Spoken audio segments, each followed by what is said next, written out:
Nuptse and Lhotse go to the Rockies.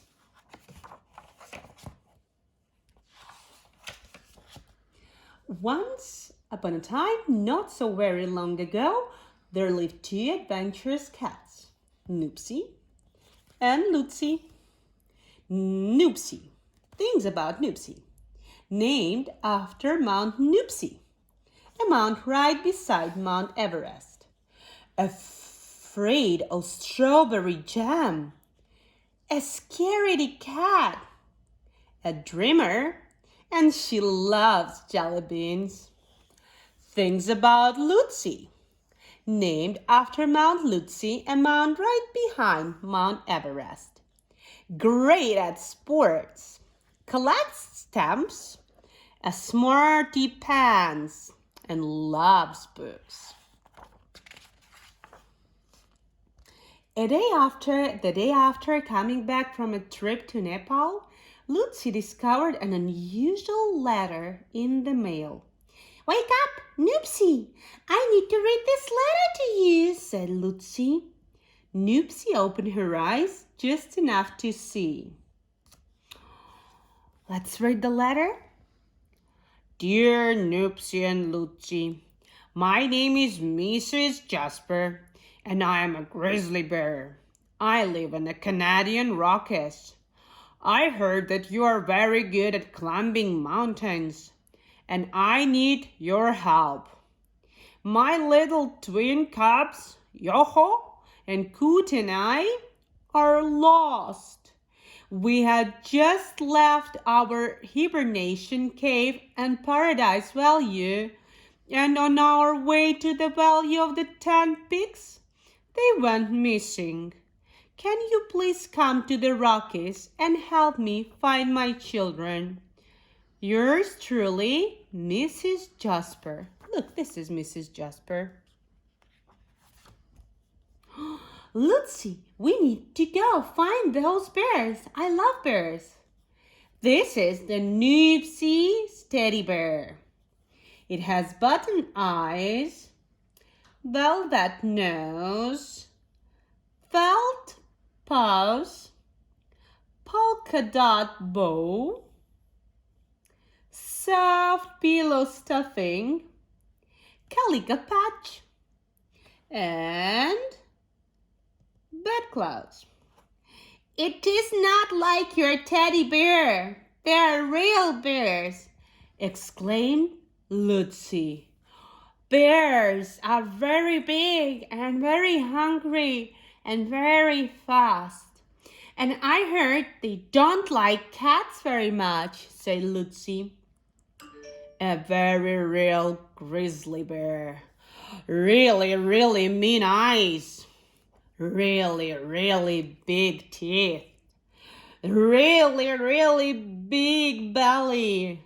Really sharp claws. But she asked us to come. We have to help her. Let's go," said Nuptse. The cats traveled through cities and towns and farms and prairies and forests and around lakes and all over hills, and finally they arrived in the Rockies. "Hey, there!" Nuptse and Lhotse looked at the wall of mountains known as the Valley of the 10 Peaks. "How do you think we will find this grizzly bear?" asked Lhotse. "Hey, cats!"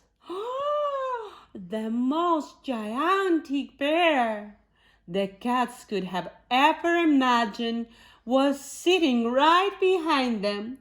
She was crying so hard that she had made puddles of tears around her. It was Mrs. Jasper. "This is the last place I saw Cootie and I and Yoho," cried Mrs. Jasper. "We were all eating berries together." "I have an idea. Let's look for clues, suggested Lhotse. The cats looked around the bushes carefully. I found some footprints, said Nuptse excitedly. They go down toward that lake. They followed the footprints to a group of canoes at the edge of the lake. Wow! Why does this water look so turquoise blue? Lhotse asked. The water comes from glaciers. As they melt in the summer, said Mrs. Jasper. It's extremely cold and filled with rock flour. Rock flower? Like daisies and lilies and roses? Laughed Nuptse. No, not that kind of flower. It's called rock flour because it looks like the flour that you use to bake a cake, explained Mrs. Jasper. I love cakes. Does this water taste like a cake? Asked Nuptse. Oh, suddenly Nuptse stood up in the canoe.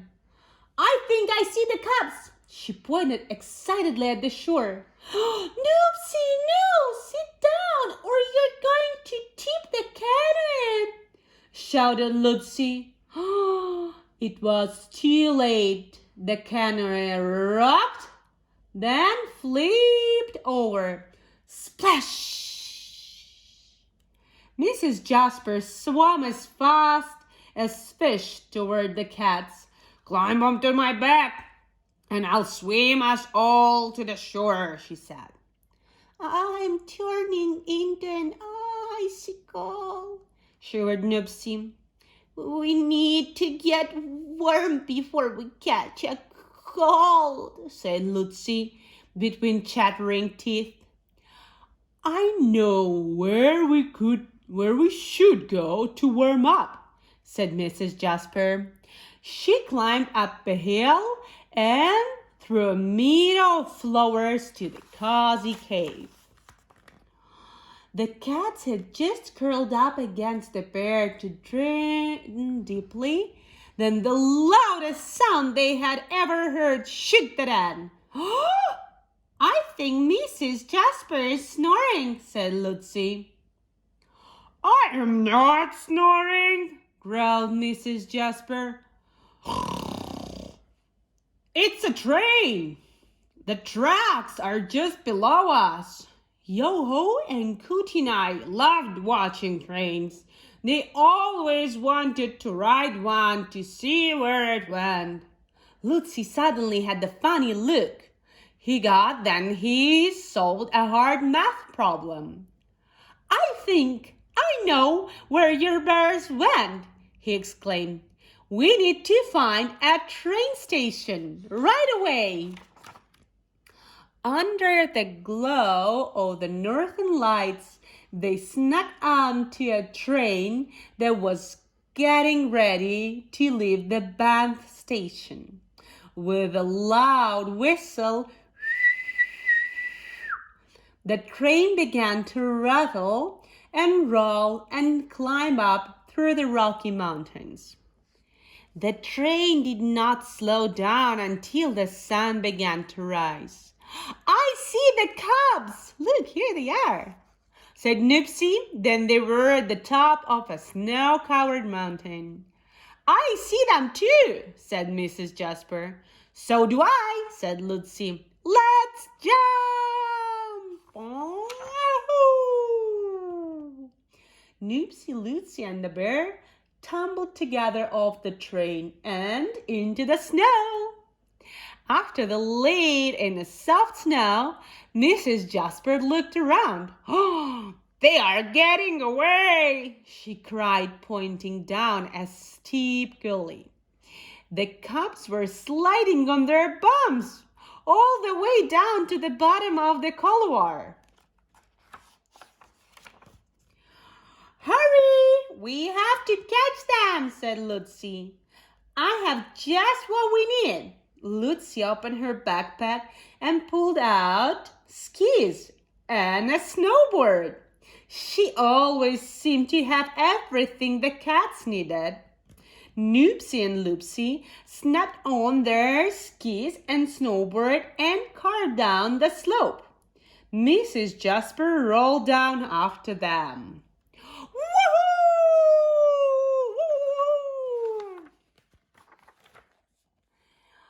They tore through the trees. They jumped over bumps and slid to a breathless stop at the bottom. "Do you see where Kitty and Yoho went?" asked Lhotse. "There they are," said Nuptse. "They are chasing a giant mouse in a fur coat." "This is not a mouse," laughed the bear. "Ha ha ha! It's a mermaid. They live higher than most animals in the Rockies."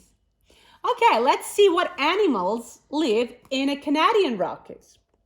Those are marmots, wolves, owls, mooses, sheep, goats, bears, foxes.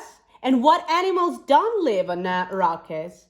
The penguins don't. No yaks, no koalas, no giraffes, no ibex, and no llamas. The cats and the bear watched the cubs run across the sparkling snow. "Oh no," said Mrs. Jasper. "My little cubs have just chased that mermaid right onto the Columbia ice field. It's the biggest glacier in the Rockies. There are hundreds of deep cracks called crevasses hiding under the snow. How will we follow them and not fall in?" Lhotse pointed at a machine parked beside the ice field. "Can we use that snow car to follow them?" she asked. "Wow, that's just what we need. It's a snowcat!" exclaimed Mrs. Jasper. They scrambled up into the snowcat. Mrs. Jasper turned the key and the machine glided across the ice.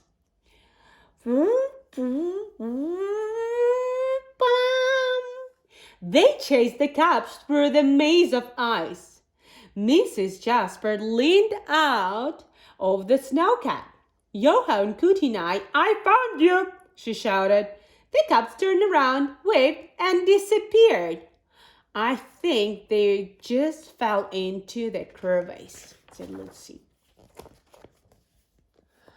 Nuptse, Lhotse, and Mrs. Jasper carefully crawled to the edge of the crevasse and looked down. The cubs smiled up at them from the bottom. "We fell in a hole, Mommy." They giggled. "I wish I had brought a rope," said Lhotse. Nuptse squealed and began opening her backpack. "How about this?" she asked, and she pulled out the biggest ball of string in the world. "I can't believe you brought your string collection," laughed Lhotse. "Let's lower the end into the crevasse. Everyone, hold on tight."